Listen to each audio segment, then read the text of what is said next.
มาเดี๋ยวเรามาต่อกันทุกคนในงบ35เหรียญเก็บกำไรมือละ3เหรียญเนาะ EP นี้เป็น EP ที่30เนอะ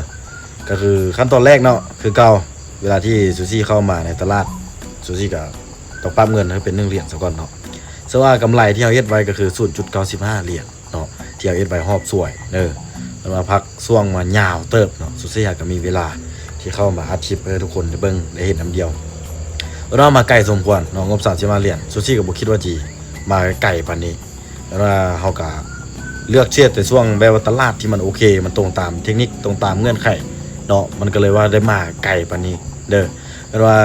ถ้าหากว่าหมดอีกเดือนนี้ซูซี่จะสรุปให้เบิ่งเนาะถ้ามันอยากไปรอดได้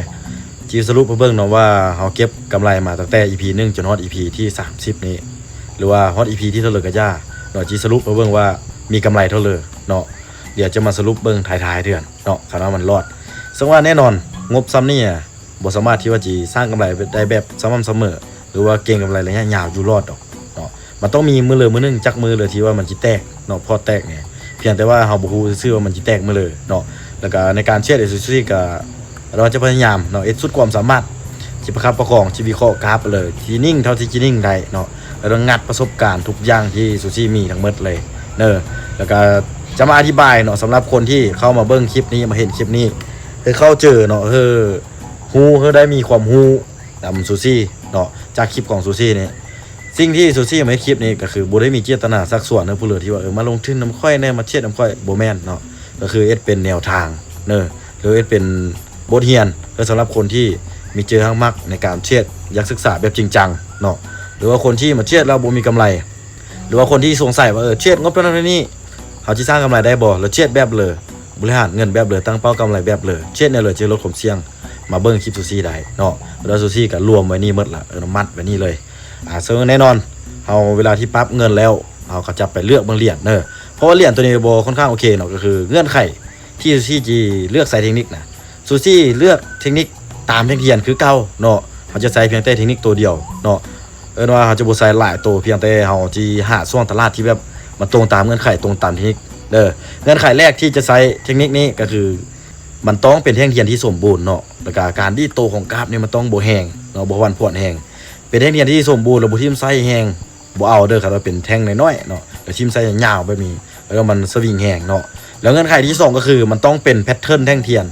ว่า3แท่งเทียนขึ้นไปเนาะเรียงเดียว4เดียวบ่ว่าจะเป็นแท่งเขียวก็ต้องเป็นแท่งเขียว3แท่งเรียงเดียวขึ้นไปโดยที่บ่มีแดงขั้นเนาะถ้ามาเป็นแท่งแดงเลยก็ต้อง3แท่งแดงโดยที่บ่มีเขียวขั้นคือเดียวเนาะว่าเขาจะกำหนดเอาแพทเทิร์นแบบนั้นทุกคนเนาะหรือว่าอันนี้คือเงื่อนไขของเขาก่อนเขาจะเข้าออเดอร์เนาะหลังจากที่เขามาเบิ้งแล้วเนาะก็คือมันมีการดีโตแห้งเนาะเหรียญน้ำมันนี่เขาก็จะไปเบิ้ง XRP กัน XRP นี่ก็ยังเป็นแท่งน้อยนะทุกคนยังเป็นแท่งน้อยแล้วก็เวลาบ่ตรงตามเงื่อนไขก็คือบ่เป็น3แท่งเทียนขึ้นไปเนาะก็คือมันเป็น3แท่งเทียนหรือว่า4แท่งเทียนขึ้นไปแห้งดีเนาะถึงแม้ว่ามันจะเป็นแบบแท่งคู่ในนี้แต่เขาก็อย่าลืมเลยทุกคนว่าบางแท่งนะเราบ่สามารถที่จะออกออเดอร์ได้เนาะก็คือยกตัวอย่างเบิ่งแท่งนี้เด้อแท่งนี้เราเป็นแท่งเราถ้ารับผลเนาะซูซี่บ่สามารถที่จะออกออเดอร์ได้เลยเนาะมันอาจจะเป็นแท่งเทียนสลับอันนี้ก็เป็นไปได้เนาะเพราะฉะนั้นเราต้องได้เป็นเลือกเบิ่งเหรียญซะก่อนลองเบิ่ง Bitcoin เบิ่ง Ethereum เบิ่งเนาะเพราะว่าซูซี่บ่สู้เบิ่งบ่สู้เช็ดทุกคนแล้วมันเป็นเหรียญเยอะเวลาขึ้นก็ขึ้นแฮงเวลาลงก็ลงแฮงเนาะแล้วก็ค่อนข้างบ่โอเคในการที่ว่าใช้เทคนิคตามเฉพาะเว็บซูซี่เนาะสำหรับซูซี่สำหรับคนอื่นก็บ่คือเดียวหลังจากที่มาสังเกตเบิ่งก็ยังบ่โอเคปานเลยเนาะจะมาเบิ่ง BNB เหรียญ BNB ก็ค่อนข้างแบบบ่โอเคเนาะในช่วงนี้นะทุกคนเนาะบ่ฮู้ว่าตลาดช่วงนี้มันเจอในช่วงตลาดแบบหรือบ่แต่ว่ามาสังเกตเบิ่งโซลาร่าค่อนข้างโอเคเนาะค่อนข้างโอเคก็คือเป็นแท่งเทียนที่แบบค่อนข้างสมบูรณ์เลยเนาะแท่งเทียนสมบูรณ์มาสังเกตเบิ่งเหรียญตัวอื่นอีกบัดนึงเนาะถ้าหากว่าเหรียญตัวอื่นมันบ่โอเคนะซูซี่ก็จะกลับไปเชียร์โซลาร่าตามที่เบิ่งมาโซลาร่าเนาะโอเคละคันว่าบ่มีหรือเปลี่ยนแปลงออเดอร์นี้จะเข้าออเดอร์เลยเนาะเดี๋ยวจิมาอธิบายว่าเป็นเลยจึงเข้าออเดอร์จังหวะนี้กดซื้อกดขายก็คือได้กดซื้อไปเนาะทุกคนเนาะกดซื้อขึ้นไปกันว่าตามแท่งเทียนเด้เป็นแท่งเขียวก่อนอื่นหมดจุดเข้าออเดอร์ของซูซี่ก็จะเป็นฐานแนวครับแนวต้านหรือว่ากรอบราคาเนาะที่ซูซี่กำหนดไว้มันจะอยู่ในกรอบแบบนี้เนอะแล้วซูซี่จะเช็ดแบบนี้วิเคราะห์แบบนี้เนอะเนาะก็คืออันนี้สิ่งที่ซูซี่จึงตัดสินใจเข้าออเดอร์เด้อแล้วอีกอย่างเนาะแพทเทิร์นในโซนนี้มันก็กำลังเป็นแพทเทิร์นคู่เนาะทุกคนสังเกตเบิ่งเลยเป็น2แท่งเขียวแล้วมาเป็น2แท่งแดงแล้วแท่งนี้มันเป็นแท่งเขียว แล้วโอกาสที่ว่าแท่งนี้จะปิดเขียวนะจะเป็นแท่งคู่อีกมันก็มีเราทุกคนเนาะมันก็มีโอกาสคือเดียวเด้อแต่เมื่อกี้นี่เสมอเขาก็กลับมาเดินเงินนึงเสมอเด้อถ้าว่าเขาบ่เสียเขาจะบ่คูณเงินเนาะทุกคนเนาะเพราะว่างบ35เหรียญนี้มันเป็นงบที่น้อยเนาะในการบริหารเงินในการคูณเงินซูซี่มีโอกาสเพียงแต่5ไม้เท่านั้นเนาะทุกคนเนาะแล้วซูซี่จะมาอธิบายเนาะจุดที่เข้าออเดอร์เมื่อกี้อีกเด้อถ้ามันเป็นแท่งน้อยๆนี่ซูซี่จะบอกออเดอร์เลยเด้อทุกคนเด้อถ้ามันเป็นแท่งที่สมบูรณ์อันนี้แน่นอนเนาะจะเริ่มเข้ากันมากดขายไปเนาะ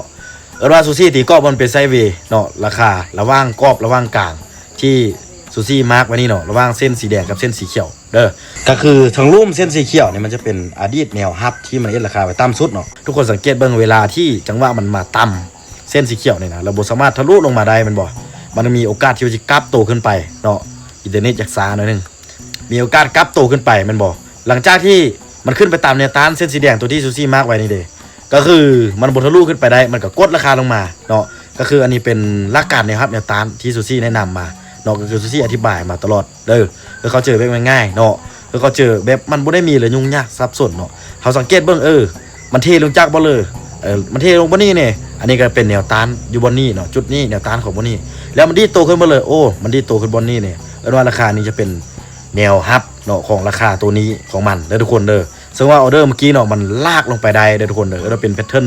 แท่งเทียนคู่เลยเนาะอันนี้แพทเทิร์นแท่งเทียนทุกคนอยากให้ทุกคนสังเกตเบิ่งเนาะแล้วครับสามารถที่จะไปจื้อจำได้เด้อทุกคนเด้อจื้อจำแล้วก็ไปนำใส่ได้เด้อเพราะว่ามันก็มีหลายจังหวะที่เกิดนะทุกคนเนาะมันอาจจะเป็น3คู่4คู่เนาะ5คู่ก็ว่าได้ไปแต่ตามที่ซูซี่เคยพบก็เจอมาถ้าหากว่าเฮาวิเคราะห์ได้หูไวนะทุกคนหูไวนะว่ามันที่เป็นแพทเทิร์นคู่เนี่ยเฮาเลยไปออกคู่ที่2หรือคู่ที่3นี่ความแม่นยำมันจะสูงขึ้นเนาะถ้าหากว่ามันเป็นคู่ที่4คู่ที่5ไปความแม่นยำมันก็อาจจะน้อยลงเด้อทุกคนเด้ออันนี้คือสิ่งที่ซูซี่เคยพบเคยเจอมาซึ่งว่าแน่นอนเนาะบางจังหวะในช่วงตลาดที่มันเป็นแบบนี้มันอาจจะบ่เป็นคู่ในเสมอไปก็ได้เนาะเฮาก็ต้องแบบเข้าเจอเพราะว่ามันบ่มีเลยแน่นอนบ่มีเลยการันตีมันบ่ได้คือเดียวตลอดเนาะเพียงแต่ว่ามันกรณีเนาะที่ว่าซูซี่เคยพบเคยเจอมาเจอแบบนี้มา10เทื่อเนาะมันเป็นอันนี้6เทื่อ7เทื่อ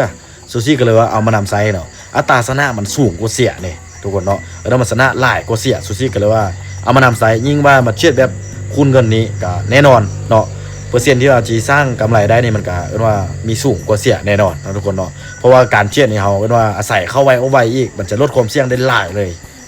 แล้วรอบนี้ซูซี่กับกำไรเนาะรวมเสื้อครอบเฉลี่ยกับเป็น 1.9 เหรียญว่าเขาก็จะพักเลยเนาะจะพักช่วงไปเป็นเวลา30นาที1ชั่วโมง2ชั่วโมงก็ว่าได้ไปเนาะแล้วว่าเขาจะเข้ามาเบิ่งตลาดอีกเทื่อนึงถ้าว่าโอเคเขาก็มาเชียดกันถ้าว่าตลาดเข้ามาเบิ่งแล้วบ่มีเหรียญเลยที่ว่าโอเคบ่ตรงตามเงื่อนไขบ่ตรงตามเทคนิคเอาก็บ่เชียดเลยนะทุกคนเนาะมันบ่ได้กำไรก็ย่ามันเนาะได้น้อยก็ย่ามันขอมันได้แล้วก็ว่าทักษะทักษะตัวถึงเฮาอยู่แล้วมันดีที่สุดทุกคนในการเชียดบ่แม่นว่าเข้ามาแล้วต้องให้ได้กำไรตั้งเป้ามื้อนึงเท่านั้นนี่ต้องเอาได้มันก็บ่ได้จำเป็นเลยขนาดนั้นทุกคนเนาะอันนี้ต้องให้เข้าเจอลักษณะแบบนั้นสำหรับ EP นี้ซูซี่ก็จะพักซ้ำนี่เนาะที่ตามเบิ่ง EP ต่อไปมันจะเป็นอะไรจีรอดหรือจีล่วงที่ตามเบิ่ง